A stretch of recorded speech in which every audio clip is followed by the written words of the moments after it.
Today on The State of Us, will the United States defend Ukraine from Russia?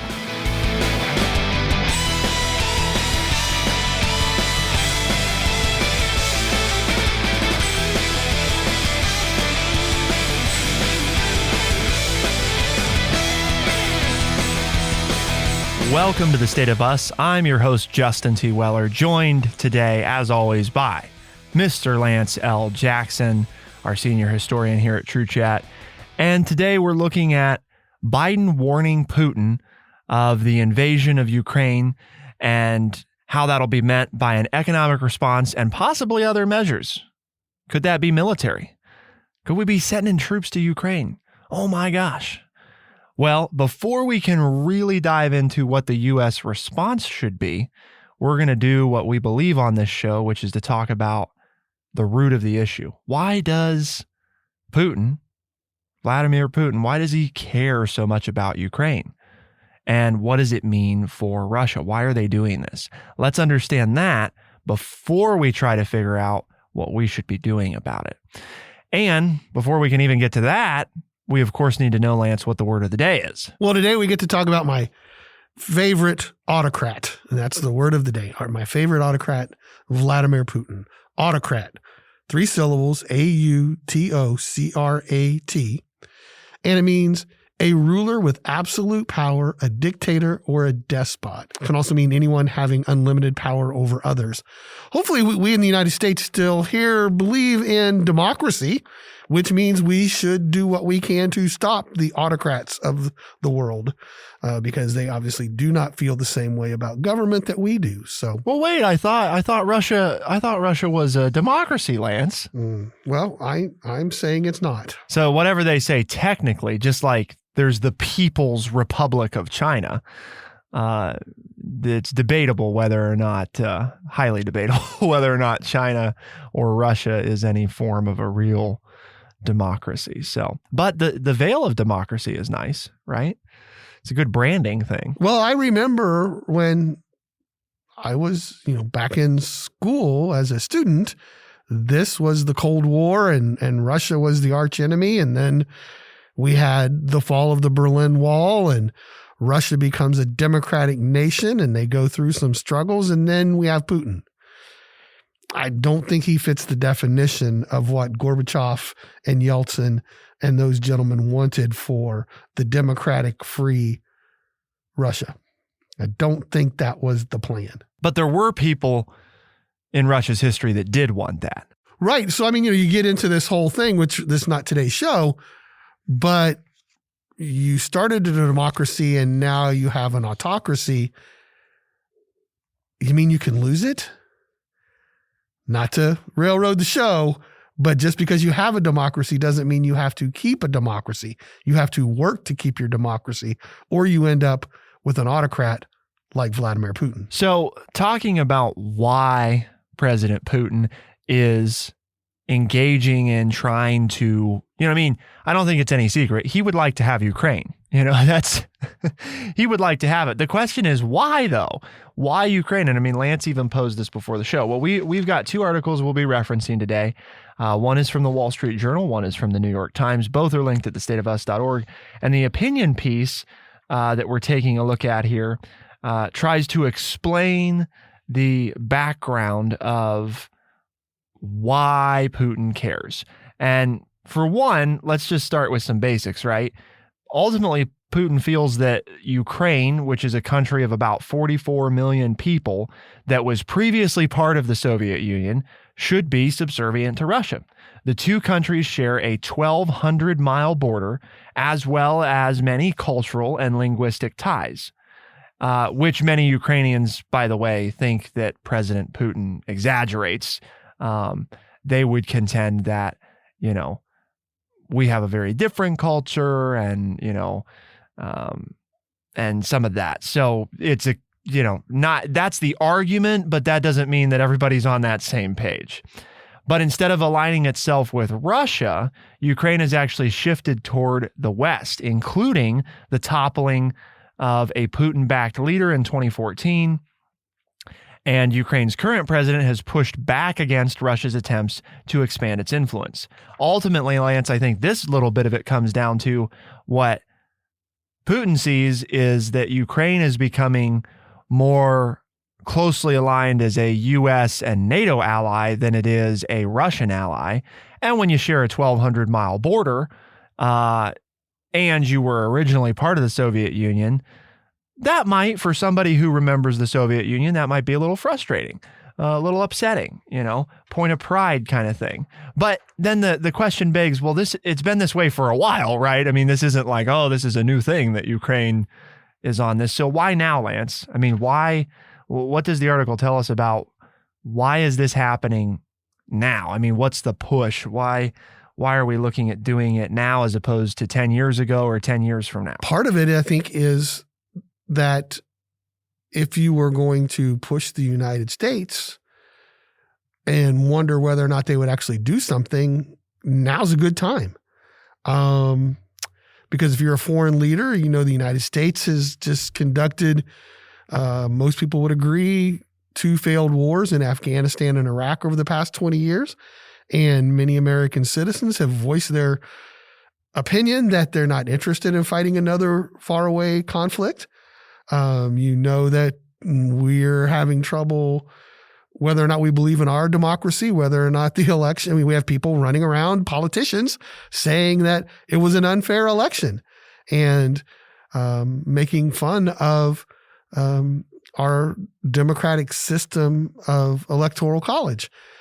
And so you can look at it on one hand and say, well, if there's a time you're going to push the envelope and see what would happen, the United States seems to be in a lot of chaos right now. And so we could kind of just sneak in and do our thing.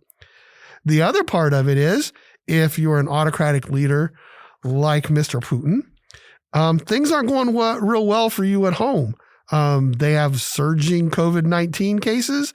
A real problem there. It's one of the hotbeds for COVID because they haven't been vaccinating very well. They also have a very poor economy right now with wages are growing slowly and there are rising prices. And there are more and more people, air quotes here, protesting against the Putin government. So you need something good to happen to rally your people. And what better thing to do than to say, hey, we're going to reunite all the old Russian people, kind of taking a play from the book of the most famous autocrat of all time, Adolf Hitler. Let's reunite all of the German-speaking people that were taken away from us in World War I. And that's the reason I'm going to take Austria. That's the reason I'm going to take Czechoslovakia. That's the reason I want part of Poland. Not because I want a war, but because I want to reunite the German-speaking people. And that's what Mr. Putin is saying. It's time to do this because these are our people. These are Russians. They have our language. They have our culture. And if I'm busy doing this, you're not complaining about how I'm not feeding you and how you're dying of this disease that I'm not vaccinating you with. Plus, the people I have to worry about in the United States, they're fighting among themselves right now anyway, and they're kind of tired of war. So this would be a great opportunity on 2 fronts, both at home and internationally, to make my move and solidify my power and protect my borders. Well, and some of it's also got to be right. How much can you take? Because the reality is, you and I covered Crimea extensively.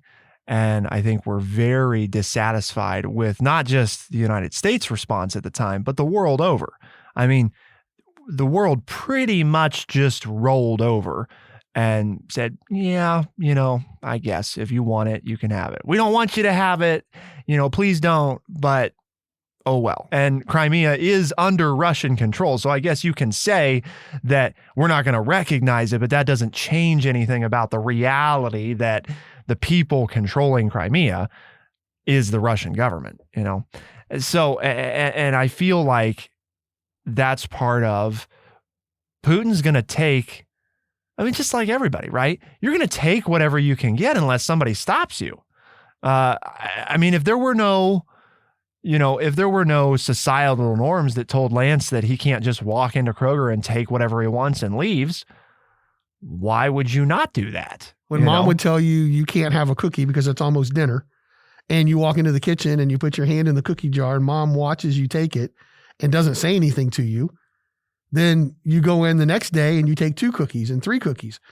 If you don't stand up and stop somebody, and back up what you tell them, you can't do this, and then stop them from doing it, then they just think they can take more and more and more. That's just human nature, to your point. And I think that part of what Putin is doing is figuring out where that line is. You got mad at me for taking Crimea in 2014, but you didn't invade me, and you didn't take me out of power.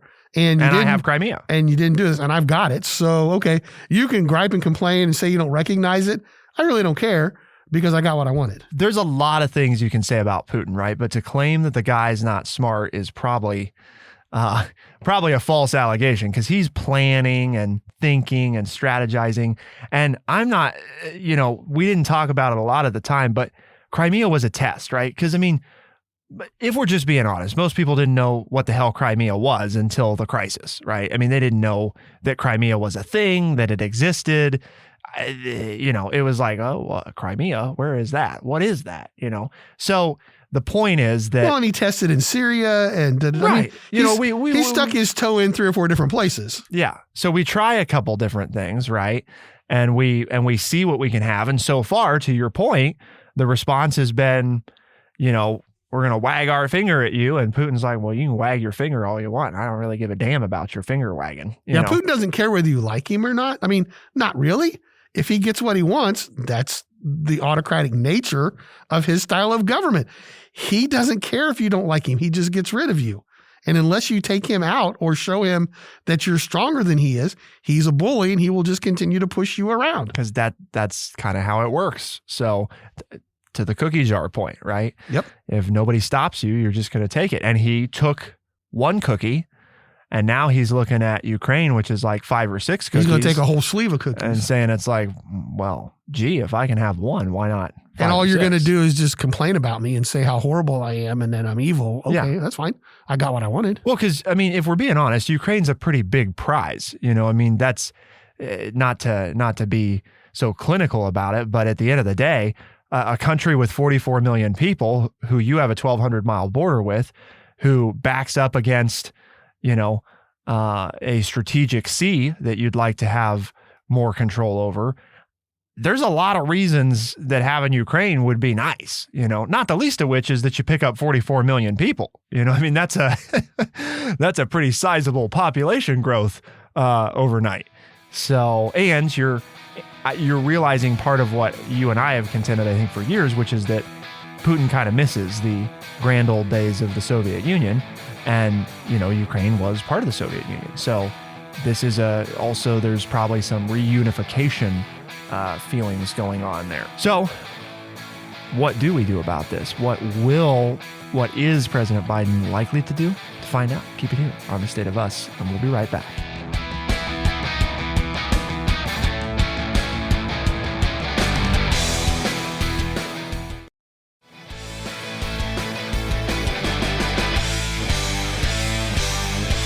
For 2 hours on Tuesday, President Biden warned Russian President Vladimir Putin that the U.S. and its allies would meet a military invasion of Ukraine with strong economic penalties, moves to bolster Ukrainian defenses, and fortify support for Eastern European nations. The 2 leaders held a secure video call to address what the U.S. has described as large and unusual troop movements near Russia's border with Ukraine in recent weeks. And Mr. Biden reaffirmed U.S. support for Ukraine's sovereignty and urged Mr. Putin to return to diplomatic talks to resolve the conflict in Ukraine's region, where Kiev is fighting Russian-backed separatist White House National Security Advisor Jake Sullivan said following the call. The 2 presidents, he said, also discussed strategic stability, ransomware, and Iran, and assigned staff to follow up on the call. So it sounds like they just really made a lot of progress, Lance, don't you think? This is pretty much unprecedented progress on this call. Well, what else do you want to have happen? It's the president, President Biden took a strong stand and said as strong as he could at the time. Do you want him, would you rather our president have said, we're sending troops in right now? We're deploying troops into the Ukraine. We talked to the Ukrainian president. He's asked for us to send troops in. We are now sending military troops in. I mean, what more can you do? What more would you like to have seen done at this point? We told him that there's potential for more supplies from NATO and other Baltic nations, Romania, Poland, and others near Russia, and that we're going to continue to look at what our options are, and you keep pushing this. There's we're going to go, and we're also going to, hurt your economy even more. And we're talking with, and I'm throwing another one in there, we're talking with the Germans about your proposed gas pipeline that you signed with Merkel, but Merkel's out now. And so, you try to work your magic and control the economies of Europe with your gas pipeline. Well, we might have to do something about that as well. So we're saying you need to stop. And if you don't, we're going to escalate. I don't know what more we could have done other than just say, you know what, we're really mad at you. And since you're not going to take your troops out, we're going to put our troops in and reinstitute the Cold War, where we're going to stare across from each other just like we did the Berlin Wall. And we're going to do it over the Ukraine. I would say that I think because we're fearful of Vladimir Putin and Russia. And the question then becomes, to me, should we really be? Well, see, no, that's not why I think you do it, though. And, just so you can be the big bad United States and be the bully of the world and tell them what everybody else has to do? No, I don't think that's why either. Line? I don't think that's why. Well, then what else is there? I mean, I agree that those are the common reasons that people cite. I think there's, I think that is a misstep to say that the reason we would go, the main reason, I mean, it's a side effect regardless of why you go, that you're standing up to Russia. You know what I mean? If you go, right, and when we're saying if you go, we're talking about if you put United States military personnel in Ukraine, if Ukraine wants that, I mean, which I would imagine that they would probably welcome that given the state of things, but maybe not. I mean, if they didn't, that's a whole other conversation. They said, no, we don't want you to come. But assuming that Ukraine wants American, military assistance, then I think there's a side effect of standing up to Putin. But I think the reason that you go, if you go, the main reason ought to be because we should not be seen as idly spouting that we support and believe in democracy and freedom, and then stand idly by while a democracy is invaded by a foreign power who they have no interest in being invaded by. Okay, but you haven't answered my question. What are we going to do? Well, what would you rather have us do at this point? At this point, sure, the invasion has not taken place. Yeah, I mean, you could argue, well, Crimea did, so we're going to now, 8 years later, we're going to put troops in there because of what you did 8 years ago. Okay, I guess. Or do you put troops in to prevent? Is that what you're saying we should do? The problem is that we should just go ahead and put troops in right now before something takes place? Yeah. I think the struggle is, to your point, Russia's already amassed, headlines, 100,000 troops on Ukraine's border. So they've already taken up that position. If you put American troops in there, Russia ain't going anywhere. You know what I mean? I mean, they're not coming into Ukraine, but what I mean by that is they're not going to back away from the border suddenly just because we stationed a bunch of troops there. If anything, they may put more troops and more manpower and more weapons on the border as a sign of strength, which goes back to your whole Cold War thing where we're all going to stare at each other, instead of this time with the Berlin Wall, we're going to do it, between the border of Ukraine and Russia and wave at each other as we're waiting there with hundreds of thousands of troops who, realistically speaking, are never going to engage in a conflict for the same reason that in the Cold War, you put the troops there knowing full well that it's very unlikely that an American troop is going to die at the hands of Russia or vice versa, because both nations understand that the implications of that would be catastrophic. You're going to spend that money. Have you forgotten the debacle in the Middle East for the last 20 years and the American people saying we want to get out? And it took us 10 years to decide to get out. And we never accomplished what we accomplished. So you're saying we should still have troops in the Middle East because we never accomplished our goal there. And now add more troops. So now we should institute a draft to make our military big enough so that we can put troops anywhere in the world that we want. I don't know that we need 100,000 troops in Ukraine to keep Russia from doing it. I don't know that we need 10,000. I mean, if you put 100 American troops on the border of Ukraine mixed in with Ukrainian forces and you make sure Russia and the world know it, I mean, is Russia really going to invade? Because we know, right, the minute that Russia shoots one American service member, you got a problem. It doesn't matter. I mean, it matters. Obviously, 10 is more than one and 10,000 is more than one, but it's going to have a profound impact if an American service member is killed by somebody in the Russian military. That's going to be a problem, But we had how many thousands of troops killed by the terrorists and by the governments in the Middle East, and we eventually got tired of it and pulled out. So why is Russia any different? Well, for one, I think we have a history of, take Germany. We talked about this when we talked about the Middle East. Take Germany and take South Korea.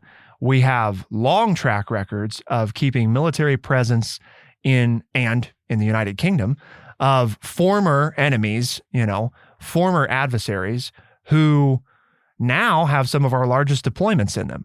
However, one important difference between those countries and the Middle East is, I think, by most measures of, world politics, those are first world countries. And that is not what we were talking about in the Middle East, If you're under the age of 45, why do you care about Russia? Well, like I said, I know you are, but you listen to me. That's not the main reason, though. You listen to me every day. I know why I'm concerned about Russia because I grew up being concerned about Russia and Russia was going to be the problem. So that's why I want to do something about Russia and keep them in check. But if you're an American citizen under the age of 45, you're like, why are we messing around with Russia? What do they ever do to us? What's our concern with them? They're not a powerhouse. They can't hurt us. There's nothing to Russia. We took care of them back when I was born with Ronald Reagan, so why are you even concerning about us? Really, in a time of high inflation and $4 gas price, $4 a gallon for gas, you want to go mess around and spend American money and put American troops in harm's way for Russia? We're talking about Russia? Well, that goes back to like what I was saying before. I don't think you do it. Again, I'm not numb to the fact that there's a benefit of keeping Russia in its place. But to me, just personally, that's not why I would tell somebody that's not the main reason we go.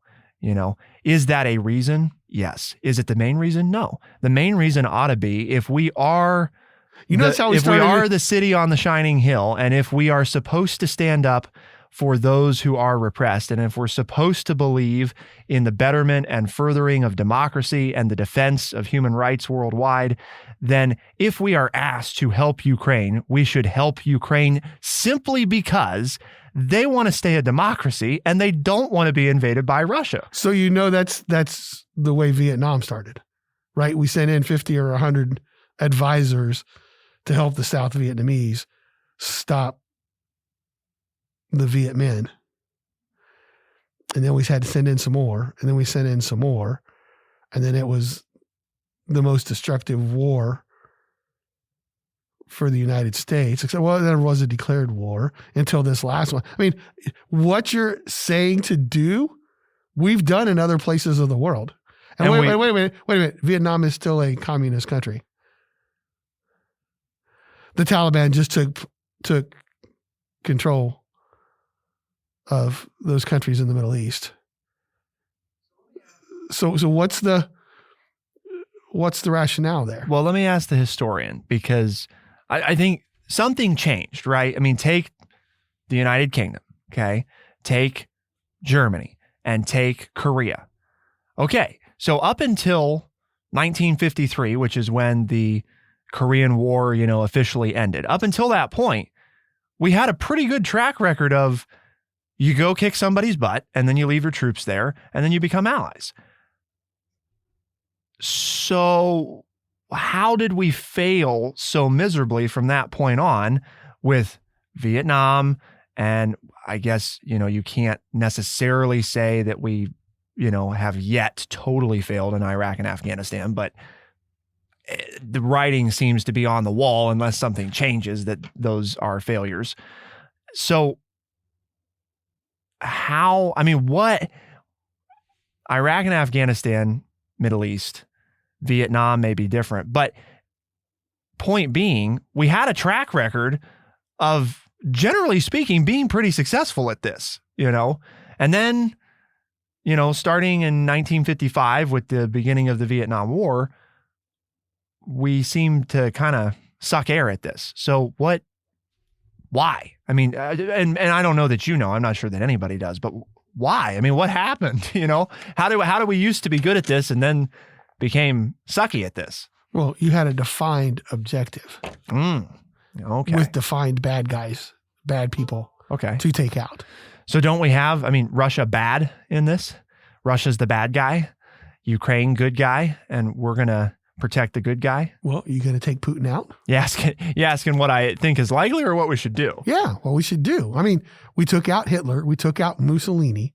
We dropped atomic bombs on Nagasaki and Hiroshima on Japan and killed hundreds of thousands of people and destroyed millions of lives through radioactivity and cancer rates and everything else. Is that what we're willing to do? That's something we haven't done in these other places that you're talking about.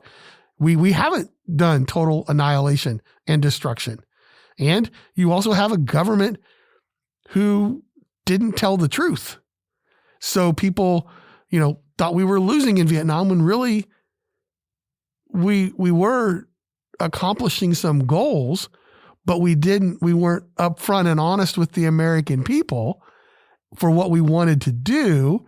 And we supported a bad dictator in South Vietnam to where we lost even the South Vietnamese people to support us. Remember, at one time, we did support a bad dictator in the Middle East. We gave weapons to Saddam Hussein because he was standing up to the Russians who were fighting in Afghanistan in the early 1980s. So we made some bad choices during the Cold War on people that we supported. There's my first initial answer to you without having done any research. There's more answers to come though, Lance. Okay. And if people want to hear them, they're going to have to keep it here on The State of Us, and we'll be right back.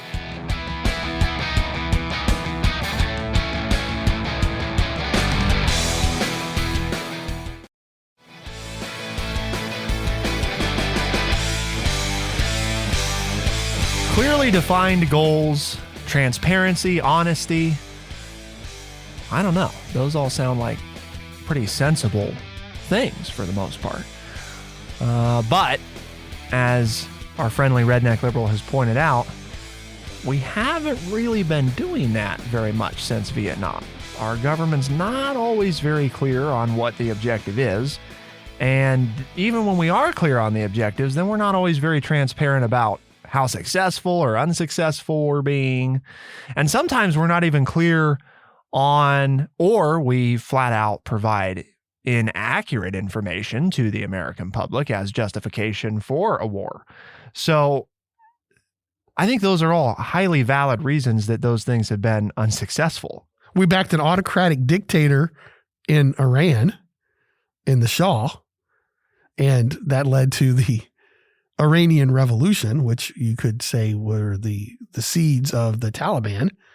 Are you saying, Lance, that America created the Taliban? Is that what you're saying? No, I'm not. Okay, What I'm saying is that we supported a ruthless dictator because he stood up to the Soviet Union during the Cold War and gave billions of dollars to him. And then when he got really sick, there was a revolution to overthrow him, and we took him out of the country and brought him to the United States to pass away. And then that's when the American embassy was stormed by the Iranian revolutionaries and the Ayatollah Khomeini, which was then a debacle for the Carter administration, which allowed Ronald Reagan to get elected president, who then negotiated with terrorists, except he said he didn't, but he did to get their release. Oh, so history's interwoven and it builds on itself, and then things develop and change. And okay, and we were doing all of that because we supported those people because the Russians were trying to control the oil fields in the Middle East in the 70s and 80s. So we were supporting anybody who was, the reason we supported you wasn't because you were a good democratic government. We supported you because you were our autocrat. You were anti-Russian. You were anti-Soviet. Actually, at that point, it was Soviet Union.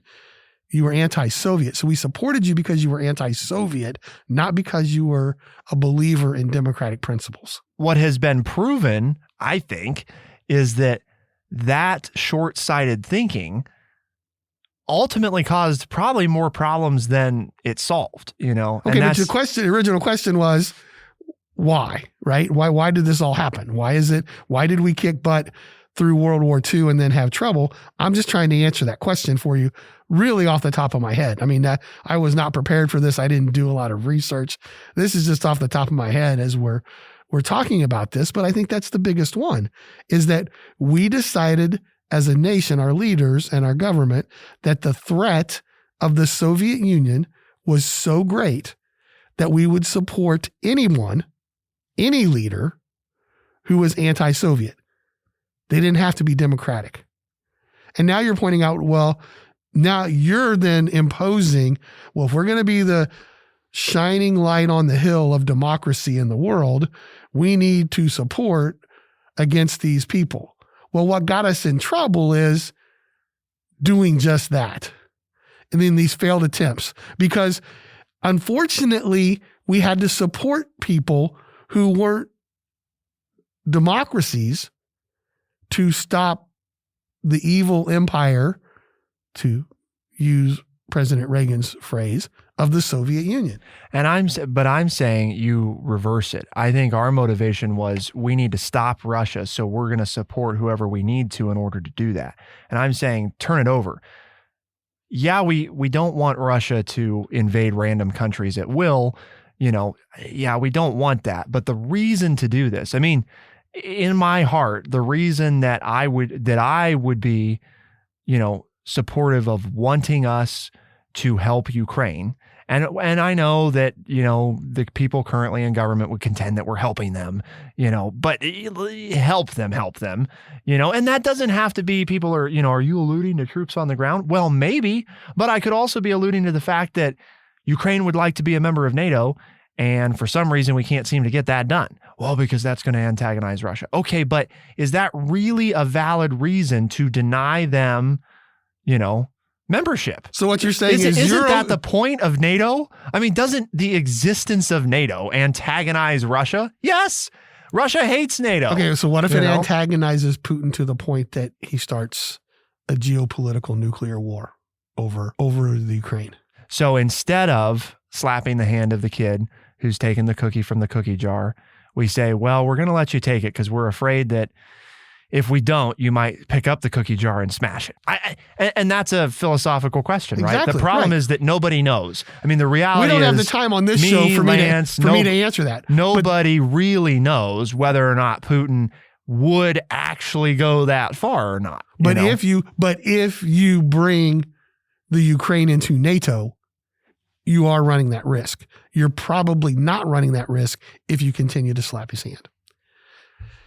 And then the question becomes, and so basically, I think what you're saying, if I'm hearing you correctly, is you're willing to put troops on the ground in the Ukraine to stop Putin. Either support, the United States officially support Ukraine's desire. I mean, 7 out of 10 Ukrainians would like to be part of NATO, either support that or be prepared to assist Ukraine if, and there's a big caveat, if Ukraine actually says, yes, we would very much like for you to send whatever, 5,000 troops as a token of signaling to Russia that, you're not going to just march in here.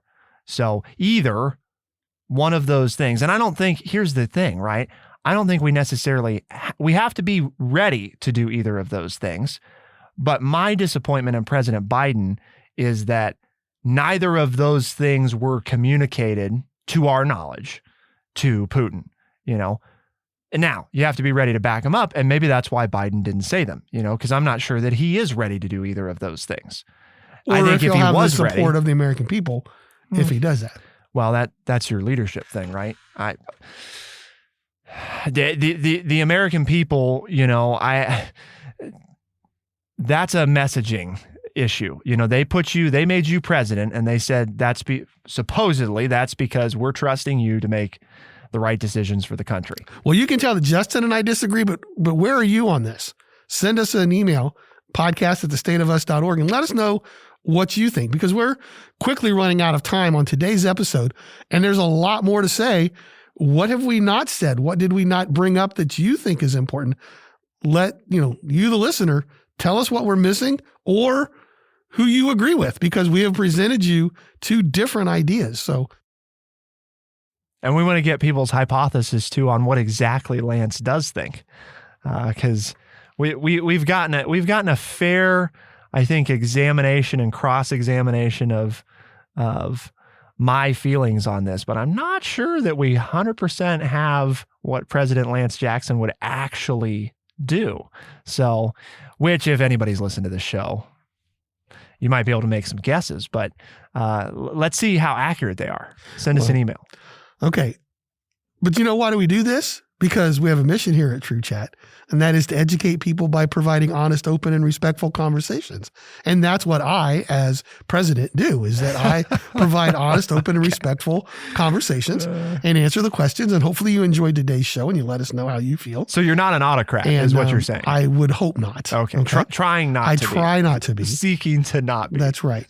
And you tell your friends and they say, well, that sounds like a pretty interesting show. I think I'd like to listen to that, and tell them. Then we're on Spotify, Overcast, Stitcher, Apple Podcast, and everywhere podcasts are found.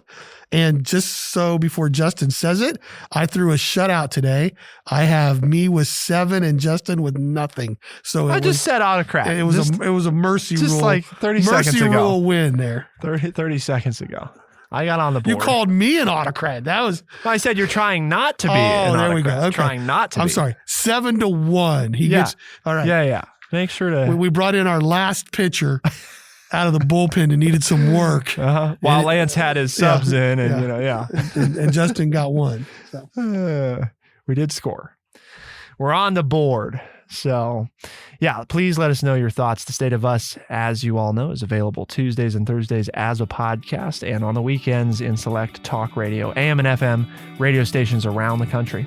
For The State of Us on True Chat in Urbana, Ohio, I'm Justin T. Weller. And I'm Lance Jackson. Special thanks to our producer, Bradley Butch. And thank you all, our audience, for tuning in. We'll see you next time. Be the change.